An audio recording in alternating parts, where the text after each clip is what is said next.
In the previous video, we saw that the LEQ is simply the convergence of several skills that we've been working on all year.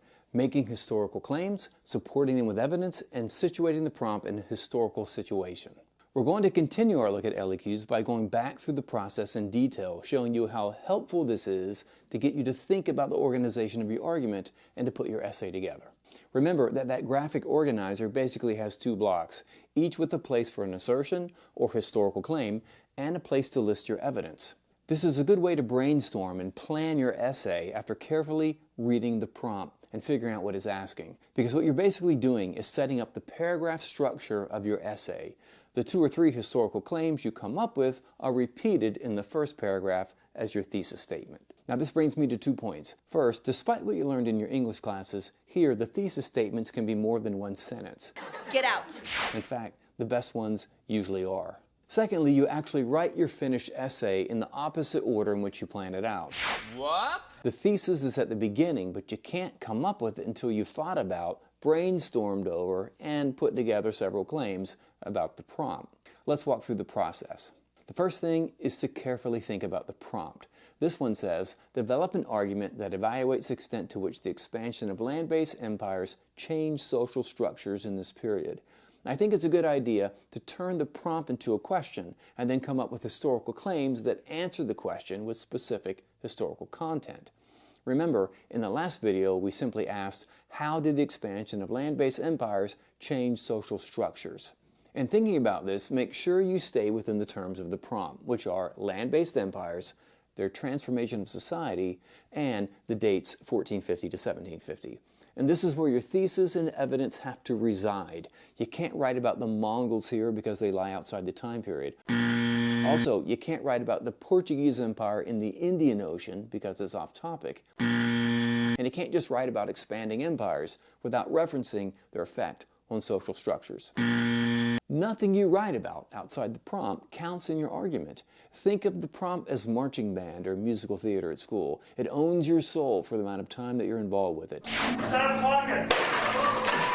So once we've understood the prompt, we think about it.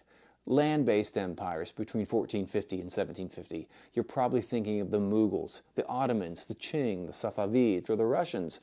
Now recall social groups we might know from these empires, such as zamindars, janissaries, Manchus, mullahs, or boyars.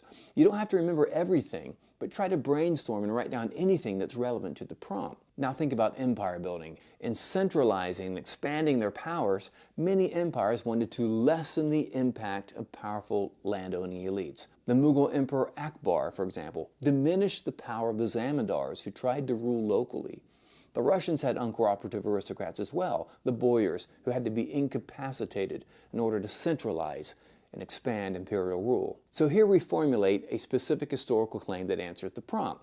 For example, as empires expanded, some of them, such as the Mughals and the Russians, greatly limited the power of local aristocrats to help them centralize their rule.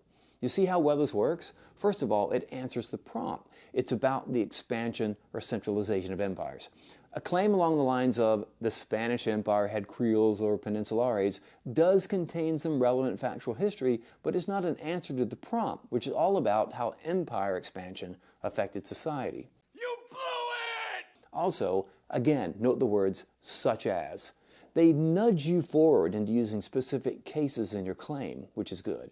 To double check our historical claim, let's see if it answers the question we made out of the prompt. How did the expansion of land-based empires change social structures? And here's our claim. As empires expanded, some of them, such as the Mughals and the Russians, greatly limited the power of local aristocrats. I think it does. It punches back directly to the content of the prompt.